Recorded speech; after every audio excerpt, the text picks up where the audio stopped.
Hey everyone! So to kick off the new month, I thought I'd do a September yard tour to show you everything I've got growing. Back in May, I did a complete front yard makeover, and over the last 4 months, I have seen tremendous growth. Just a little bit of background, I live in Central Florida, growing zone 9B, and my goal with this makeover was to introduce as many Florida natives and Florida-friendly plants as possible. I also wanted to repurpose a lot of the old lawn area for garden beds. Speaking of that lawn area, it was a complete mess. It was thin and patchy. It was predominantly Bahia grass and weeds.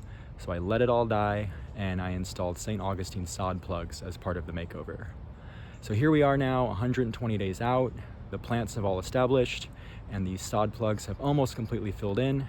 So with that said, let's jump right into the yard tour. So to kick off the yard tour, I thought I'd give you an overview of the front yard. You can see the flower beds up closer to the house and the lawn that I started here with the sod plugs. As you can see, it has filled in quite nicely over the last 4 months. There are some dirt pockets on the slope down here closer to the street, but for the most part, I've been very, very pleased with the coverage. So starting with this first grouping of plants, these are lantanas. They've put on quite a bit of growth over the last 4 months. They've probably tripled in size. They've mounted up really nicely, and they're very popular with the pollinators. Throughout the day, I'll see monarch butterflies, swallowtail butterflies, and bees all over them. They've got these awesome reddish purple flowers with hints of yellow and orange. These do not require deadheading.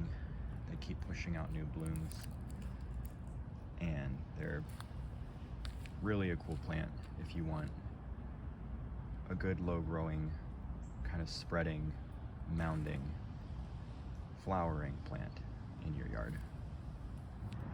So the next plants I want to highlight here are the landscape coreopsis. There's 3 of them.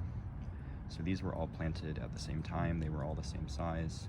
You can see the difference in growth between the 3 over the last 4 months. This one here has probably tripled in size. The one in the center has pretty much remained the same, while the one here in the back has probably doubled. These are cool plants. They've got these great yellow flowers, again popular with pollinators. I do deadhead these plants to encourage new blooms.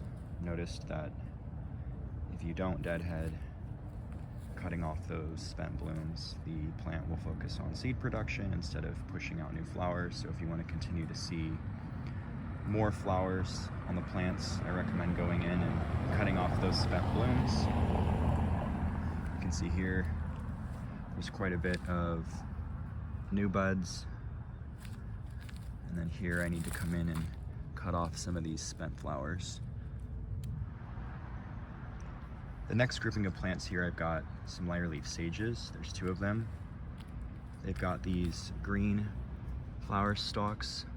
They're supposed to have blue flowers on them, but I've actually never seen the blue flowers. But I still think that they add some interesting texture and color to the flower bed.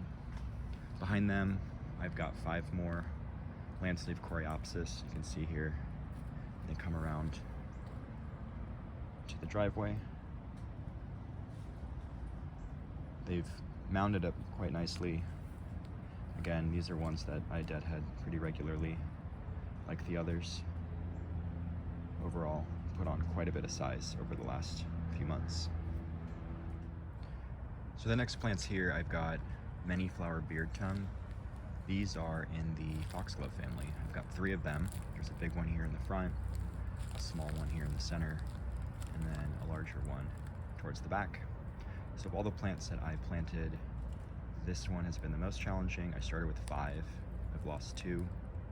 I replaced the first one that died in the front here with a coreopsis, and then most recently, the one here in the back closer to the driveway died. So I've got this gap.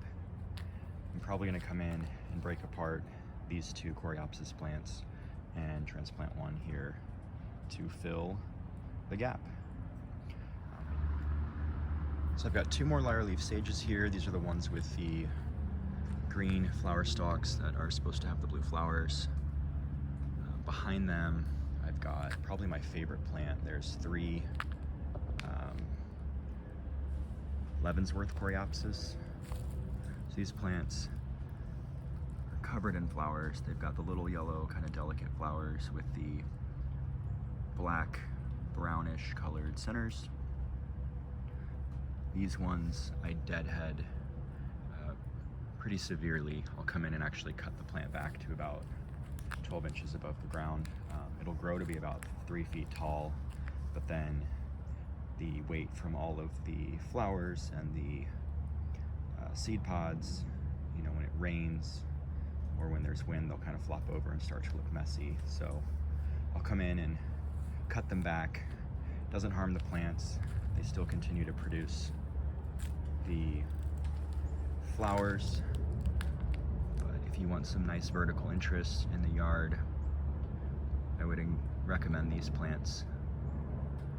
They're very colorful and they will put on some height pretty quickly. Behind them here, I've got 2 more coreopsis plants. No flowers on these ones at the moment. These are those lance leaf coreopsis. The next plant here, this is a bush daisy. There's actually 4 of them in total. 1 right back here, and then there's 2 more in front of those blue salvias. I'll throw a photo up of what the bush daisy flower looks like. It's covered with little yellow flowers in the early summer. Without the flowers, it still has some interesting leaf texture that I think is a good addition to the garden bed. So moving right along, we've got the blue salvias here. There's a huge bumblebee getting his fill on the flowers. These blue salvias have put on a lot of growth. They're probably 4 times the size from when I planted them. There's 3 of them in total, 1 here, and then 2 more wrapped around my huge bird of paradise. So this bird of paradise is actually flowering. I noticed the other morning I've got the flower heads here coming out of the base. This plant was planted about 8 years ago, and it was probably just two stalks, roughly 5 feet off the ground, but you can see it has put on quite a bit of height, and it has spread quite a bit over the years. There's some more flowers up there towards the top. So I do come in here and thin out the new stalks that grow in, trying to maintain it from spreading beyond its current size. If you don't come in here and cut those out, it will continue to spread, so trying to keep it contained.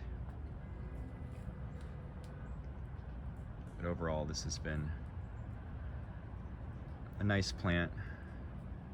It adds good privacy if you're looking for something to kind of screen out a section of your yard. I would recommend a bird of paradise.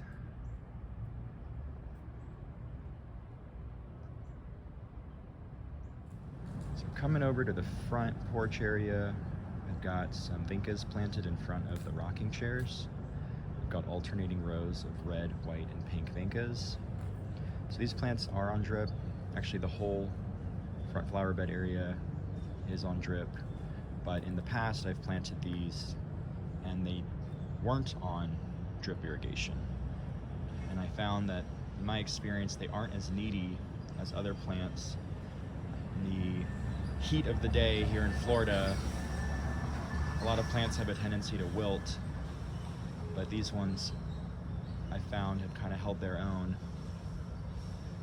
Doesn't mean that they don't need water. They definitely need water, just I feel like they're not as needy and they can tolerate more heat stress than other flowers. So up here in the black planter, I've got an impatient plant. This is actually a 3-year-old impatient. It's on its 3rd summer. It is getting ready to push some new flowers. I see it is budding up.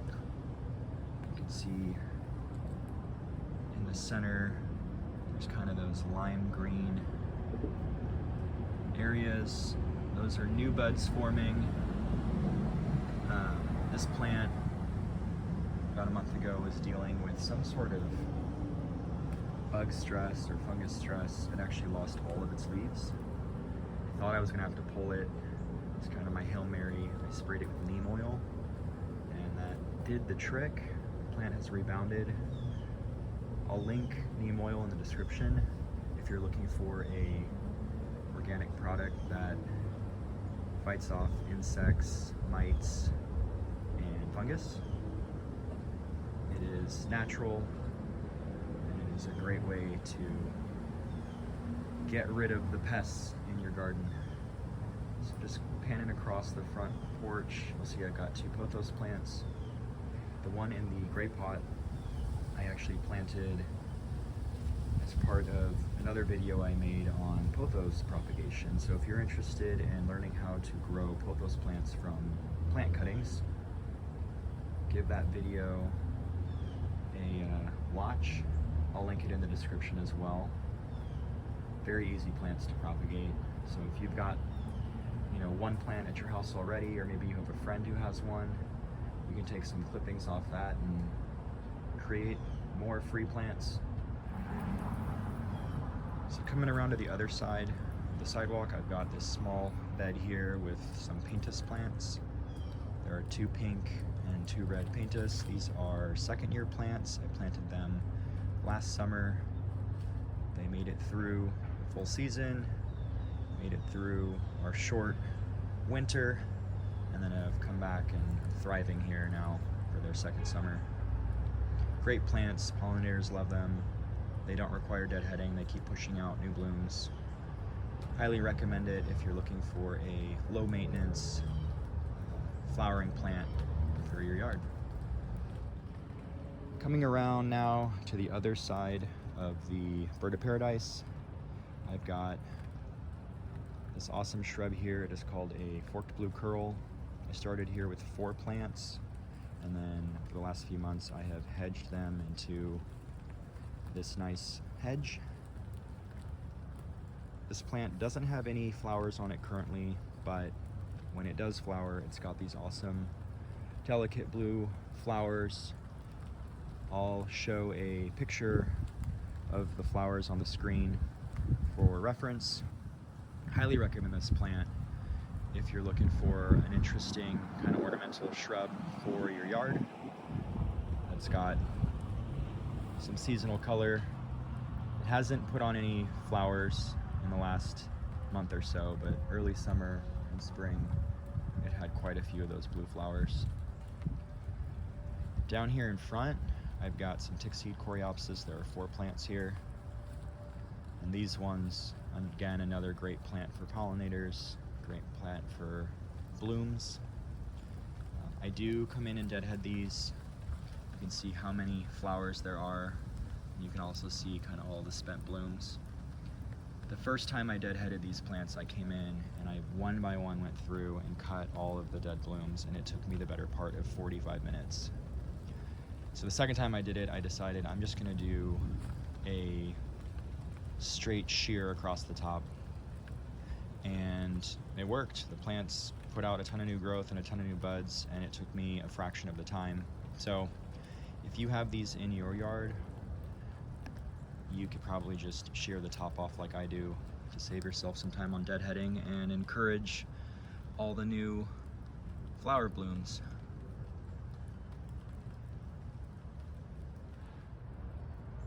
So coming around to the front of the bird of paradise, I've got some Mexican heather. You can see there's probably about half a dozen plants. I'm trying to use it as kind of a ground cover. It's a low growing plant. These ones were tiny. They've probably tripled in size in the last 4 months.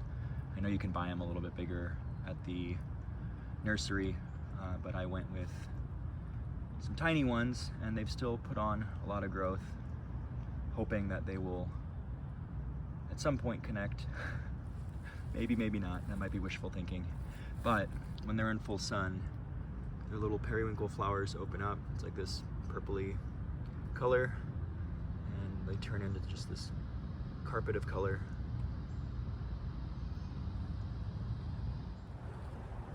Coming around to the left side of the yard, I've got these white tropical sage plants. These are great plants for pollinators. I've got 5 total. I bought all these plants on the same day from 2 different nurseries, and then later found out that I had bought 2 different varieties.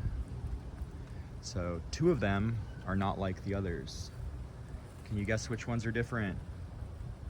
If you guessed the tiny ones in the back, you guessed right. So at the time, when I planted this area, those ones in the back were twice the size of these ones in the front. And for structure of how I wanted the front yard to look, I put these ones in the back because they were bigger. I wanted to use them to kind of frame out my Adirondack chairs. So you'll see on the other side of the Adirondacks, there's some more low-growing white tropical sages. So knowing what I know now, I would have reversed the placement and put these larger ones in the back and those shorter ones up front, but you live and you learn. So coming around to the front of the tropical sage plants, I've got a very large milkweed plant. So this milkweed is recovering from some milkweed beetle pressure that it had been experiencing for the last few weeks. Say about 4 weeks ago, I noticed beetles on the plant. I Googled it to see what they were. They were called milkweed beetles. I guess they drink the sap of the milkweed plant.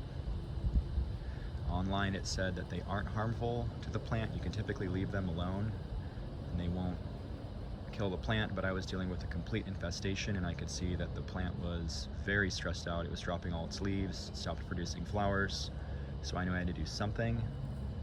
I also knew that I couldn't spray it with anything. I couldn't use neem oil on this.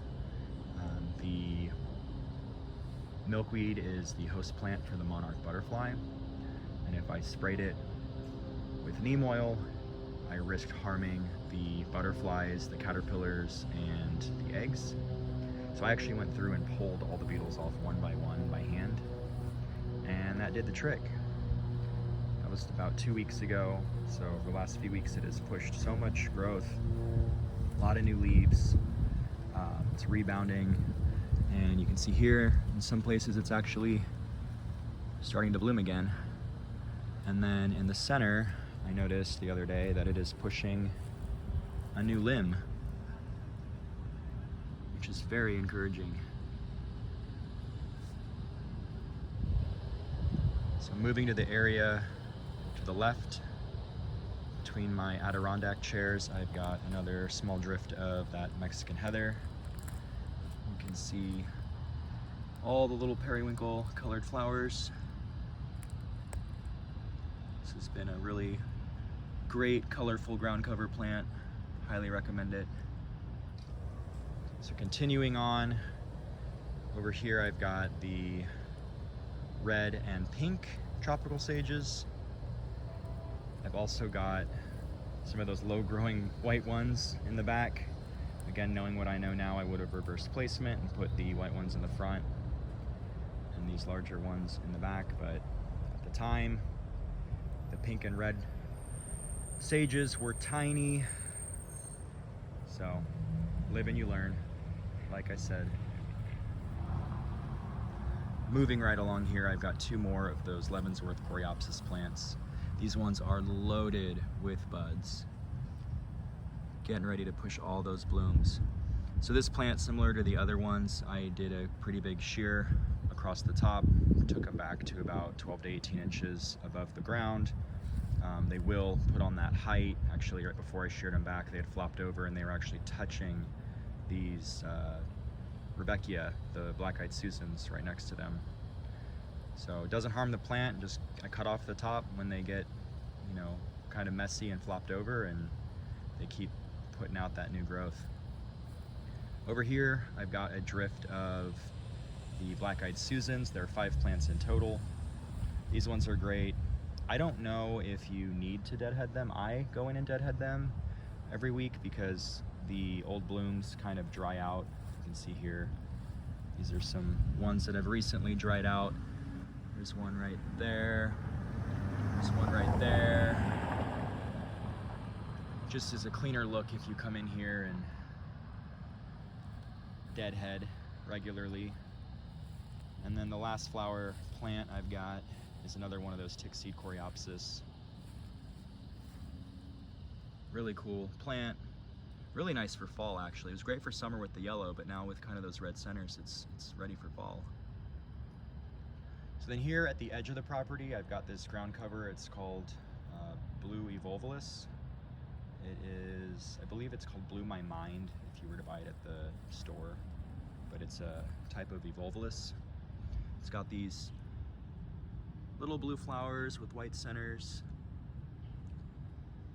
It's a spreading ground cover. Planted these about 5 years ago. So here at the end towards the street, I've got some Hawaiian tea plants. So these aren't Florida natives, but they do well here in Florida. These plants have been here for about 7 years. I planted them shortly after I bought the house. I've got several of them throughout the yard. They've got this really bright, vibrant red leaf color. These ones are in full sun, so you'll see the sun has kind of bleached the leaves a little bit. But in the fall and winter, they'll darken up again. I'll actually swing you around over here. I've got some more that are kind of tucked away in a more shaded area, and you can see that deep, deep red. So these do put out a bloom stalk in the fall, winter time frame. Pink flowers with yellow. I'll throw a photo on the screen of what those look like. Really cool plant. Nice vertical interest. These ones I got, I believe, from Lowe's or Home Depot. They were probably, I don't know, 18 inches tall. They put on a ton of growth. You can actually propagate them from cuttings. Sometimes when they get too tall, I'll cut them down and just stick them right back in the ground and they root themselves. So I do want to take a step back here and take kind of a panorama of the whole front yard. So we started over here with those lantanas, and we made our way all the way across the front here. Just been so happy with all of the growth. These plants have really established themselves in just 4 months. And then this lawn has really established itself too from those sod plugs. It has done an amazing job spreading in just 4 months. Like I said, there are still some areas where you've got some dirt patches, but I'm very, very pleased with the growth. There's also quite a few weeds in here. I do my best to hand pull the bigger ones, the crabgrasses. I need to get in here and spray with some weed control, but temperatures have been too hot. If I spray right now in this hot Florida days, it'll burn the grass. So I gotta wait a few more weeks for temperatures to cool off, and I'll get in here and put down some weed control. But overall, very, very pleased with the growth. So that's a wrap with my September yard tour. I'm so happy with the transformation. Thank you for watching. If you enjoyed this video, please give it a thumbs up.